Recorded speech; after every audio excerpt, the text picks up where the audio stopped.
সহবাসের পরে গোসল না করে স্বামী স্ত্রী ঘুমাতে পারবে কিনা এবং স্বামী স্ত্রী একসাথে উলঙ্গ হয়ে ঘুমাতে পারবে কিনা, এই দুইটা প্রশ্ন খুবই গুরুত্বপূর্ণ প্রশ্ন। হয়তোবা প্রশ্নের ধরন একটু ভিন্ন, তবে লজ্জা নয়, আমাদেরকে জানতে হবে। ইসলাম আমাদেরকে সব বিষয়ে জানার অধিকার দিয়েছে। ফরজ গোসল হচ্ছে খুবই গুরুত্বপূর্ণ একটা জিনিস।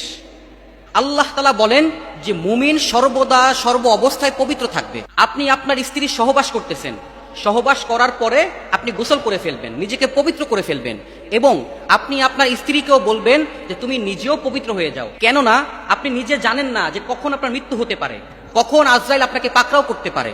আজরাইল আপনার জান কবজ করতে আসছে, আসার পরে দেখতেছে আপনি নাপাক ছিলেন, আপনার মৃত্যুটা নাপাক অবস্থায় হবে। এজন্য প্রিয় ভাই, ফরজ গোসল করার পর সাথে সাথে গোসল করে ফেলবেন।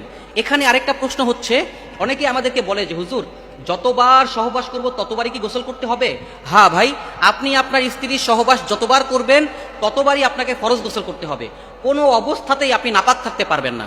দ্বিতীয় প্রশ্ন হচ্ছে, স্বামী স্ত্রী একসাথে উলঙ্গ হয়ে ঘুমাতে পারবে কিনা?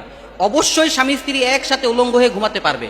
কেননা আপনি যদি আপনার স্ত্রীর সব কিছু দেখতে না পান তাহলে কিন্তু আপনার স্ত্রীর প্রতি আপনার ভালোবাসা বাড়বে না।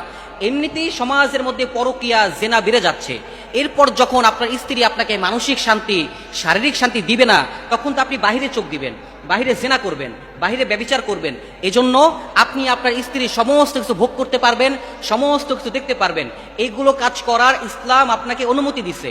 আপনার স্ত্রী আপনার জন্য, আপনি স্বামী আপনি আপনার স্ত্রীর জন্য। আল্লাহ তাআলা স্বামী স্ত্রীর দাম্পত্য জীবনে সুখ দান করুক, সকলেই বলি আমিন।